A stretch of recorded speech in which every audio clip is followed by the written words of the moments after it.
Yogi, aku melihat Nabi Allah ada di dalam sedang duduk dalam keadaan menangis. Ngene iki lho rek ya. Maka dari itu awake dhewe iku diciptakan Allah, diberikan pikiran. Lah pikiran iki gunane kanggo mikir. Kanggo mikir. Aja manut ae, ora oleh manut ae. Pikirane digunani dhisik. Jadi khusus kanggo kanca-kancaku, sedulur-sedulurku ya, kita pikir dulu apa yang dikatakan oleh Habib-Habib itu. Ya, sajake kok ada tuntunan di dalam Al-Qur'an, ada tuntunan dalam kitab kitab hadis, ada tuntunan dalam kitab-kitab yang untuk menambah pemberhendaraan ilmu agama, maka itu kita percayai. Tetapi kalau gedabrus-gedabrus semacam itu yang tidak ada tuntunan di dalam perilaku-perilaku Rasulullah, ya, maka ora usah percaya, ora usah percaya. Tidak perlu percaya. Ya sekali lagi ya kanca-kancaku, Habib-habib ngono kuwi tinggalno, tinggalno, wis ora usah dipercaya. Itu pembohong, pembohong besar. Pembohong besar. Sak rohku ki wong kuwi isone mlebu ning alam kubur iki kudu mati dhisik, harus meninggal dulu. Ketika kita hidup di dunia, kalau ingin masuk ke alam kubur, syaratnya harus meninggal dulu, harus mati dulu.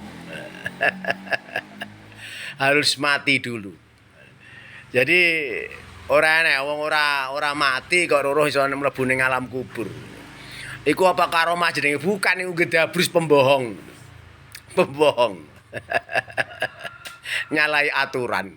Ora usah dipercaya. Wis bohong. Itu bukan ajaran Islam, saudaraku. Bukan ajaran Islam. Wis aku meling nyang kanca-kancaku, saya mengingatkan kepada teman-teman saya ya. Mari kita ikuti kiai-kiai yang ada di sekitar kita, kiai-kiai desa, ya, kiai-kiai pribumi. Itu yang sangat bagus bagi perkembangan intelektual kita. Bagi perkembangan atau peningkatan keimanan kita kepada Allah Subhanahu wa taala. Jelas kiai desa yang berperan penting, bukan orang-orang keturunan Yaman. Semua apa yang dikatakan orang-orang keturunan Yaman jelas bukan tuntunan agama. Bukan mencerminkan atau bukan cerminan perilaku Rasulullah Shallallahu Alaihi Wasallam. Semuanya itu pembodohan belaka, gitu. Maka dari itu semua saja teman-temanku, baik muhibin ya, muhibinnya para habib-habib itu, tolonglah kita berpikir cerdas. Sampean iku dulurku, sampean iku koncoku, ya, sampean iku saudaraku sebangsa dan setanah air. Mari kita bersihkan tanah leluhur kita ini dari orang-orang yang ingin membuat reseh di bumi pertiwi ini. Tidak usah dipercaya para habib semacam itu. Itu jelas bukan tuntunan Rasulullah, bukan ajaran agama. Itu pembohongan yang membuat kamu semua ini bodoh. Nek wis bodoh, kamu mudah diperbudak. Gitu. Ya, jangan dipercaya, tinggalkan itu para habib itu tinggalkan. Saya berani mengatakan demi Allah, orang-orang semacam itu jelas-jelas berbicaranya tanpa ada tuntunan dari Rasulullah. Maka tinggalkan itu. Demi kita, demi NKRI, demi anak cucu kita.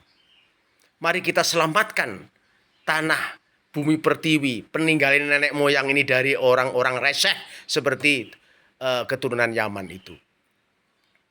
Dia tidak pernah mengagungkan atau membuat nama baik Indonesia, tetapi dia itu selalu mengagung-agungkan tahrim. Itu aja sudah tidak benar. Rasa nasionalismenya jelas tidak ada.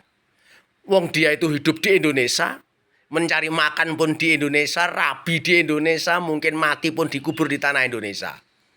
Tetapi selalu mengagung-agungkan tahrim. Selalu mengagung-agungkan datuk-datuknya yang ada di tahrim. Itu jelas satu penghinaan kepada bumi pertiwi. Kalau memang dia itu mempercayai Bumi Tarim itu sangat bagus, kenapa nggak pulang ke Tarim? Logikanya begitu. Kenapa nggak pulang ke Tarim? Bumi Pertiwi Indonesia ini adalah peninggalan nenek moyang kita yang memang mempunyai martabat yang tinggi. Gitu. Peninggalan para raja-raja. Dan tidak kalah dengan orang-orang Tarim. Tidak kalah dengan datuk-datuknya yang ada di Tarim. Bagaimana Mojopahit, bagaimana Sriwijaya, bagaimana kerajaan-kerajaan yang ada di Indonesia pada umumnya. Sangat mempunyai intelektual yang tinggi. Mempunyai intelektual yang tinggi. Bagaimana Borobudur didirikan, bagaimana candi-candi yang lainnya didirikan, yang sangat menakjubkan, ya, yang sangat menakjubkan bagi kita semua. Itulah nenek moyang kita, jauh lebih baik daripada orang-orang Tarim yang isinya hanya gedabrus membohongi umat, membohongi umat. Logikanya ketika